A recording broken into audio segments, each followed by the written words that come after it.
Hello everyone, आज हम current की एक और इम्पॉर्टेंट न्यूज़ को कवर करेंगे। तो न्यूज़ क्या है कि इजराइल का फूटा गुस्सा, गाज़ा जा रहा मदद का पोत किया जब थनबर्ग को देश से निकाला।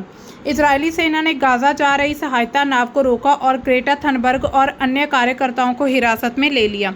जो इसराइल के जो अमानवीय कार्य हैं वो लगातार दिनों दिन बढ़ते जा रहे हैं और गाज़ा में सहायता के लिए एक जहाज़ जा रहा था जिसको इजरायली सेना ने किडनैप कर लिया। उसको जब्त कर लिया और जितने भी उसमें एक्टिविस्ट जितने भी कार्यकर्ता थे उन सभी को किडनैप कर लिया गया। चर्चा में क्यों है? इजरायली नौसेना ने 9 जून 2025 को गाज़ा के लिए मानवीय सहायता ले जा रही नाव मदलीन को अंतर्राष्ट्रीय जल में रोक लिया, जिसमें जलवायु कार्यकर्ता जो ग्रेटा थनबर्ग थी और 11 अन्य कार्यकर्ता सवार थे। यह नाव फ्रीडम फ्लोटिला गठबंधन द्वारा संचालित थी, जिसका उद्देश्य था गाज़ा में इजरायली नाकाबंदी को चुनौती देना, मानवीय संकट के प्रति जागरूकता बढ़ाना। और नाव को अशदोद बंदरगाह ले जाया गया और सभी कार्यकर्ताओं को हिरासत में ले लिया गया। ग्रेटा थनबर्ग कौन है? ग्रेटा थनबर्ग एक स्वीडिश पर्यावरण कार्यकर्ता है जो कि जलवायु परिवर्तन के खिलाफ वैश्विक आंदोलन की एक प्रतीक बन चुकी हैं। तो ये उनकी पिक्चर है, आप देख सकते हैं।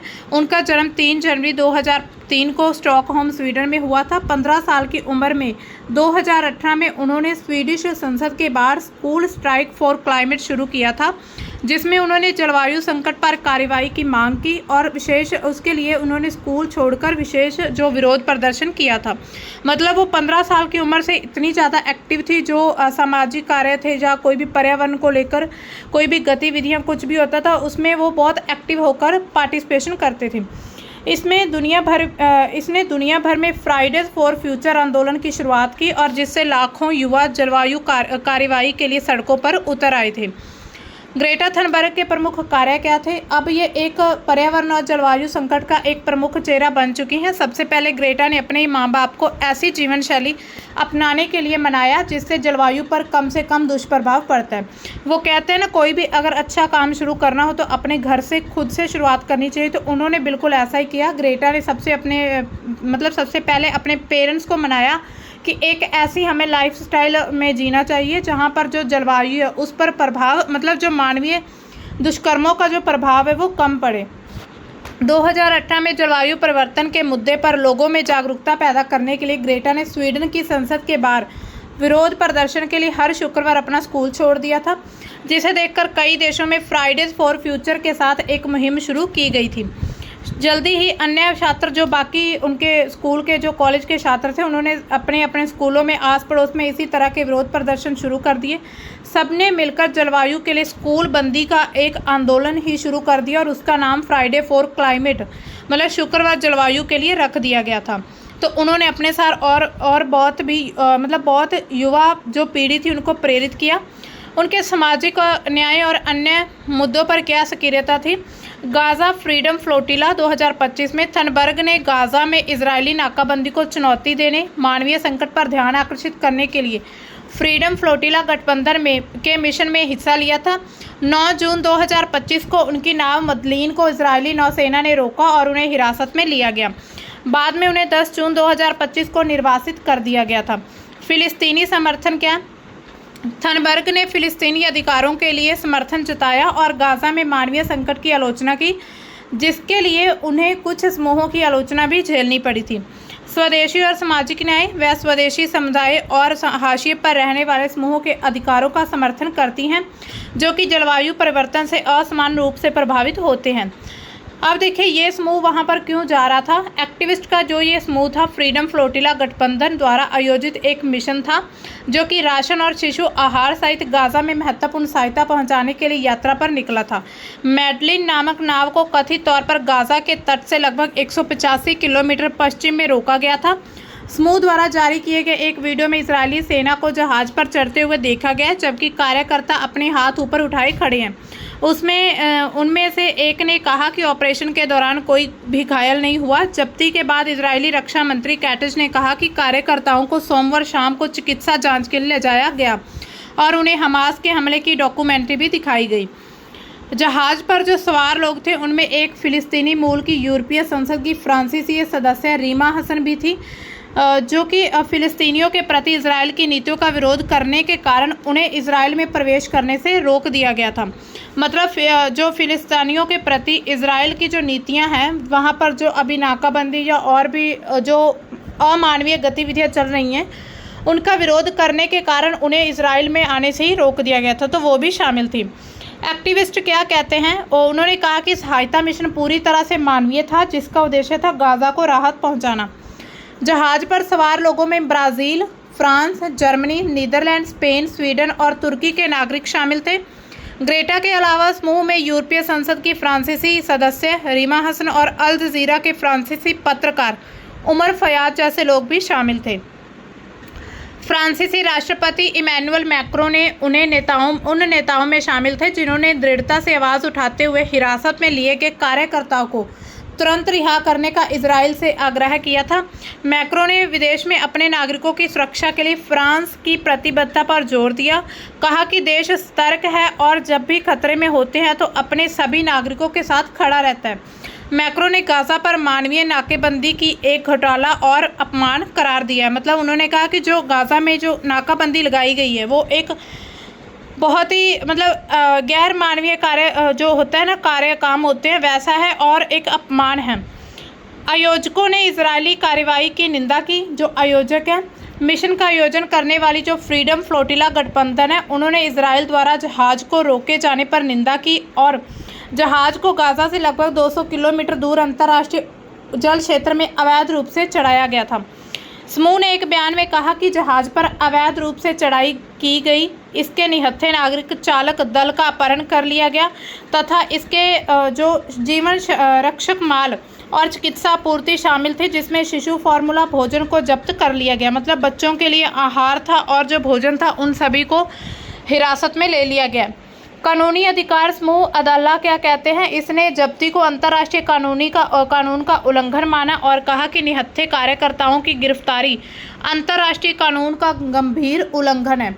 अदालत क्या है, एक कानूनी अधिकार है जो कि इजराइल में रहने वाले अरब नागरिकों के अधिकारों की रक्षा के लिए काम करता है। तो यह समूह इजराइल में अरब नागरिकों के साथ भेदभाव और मानव अधिकारों के उल्लंघन के खिलाफ आवाज़ उठाता है।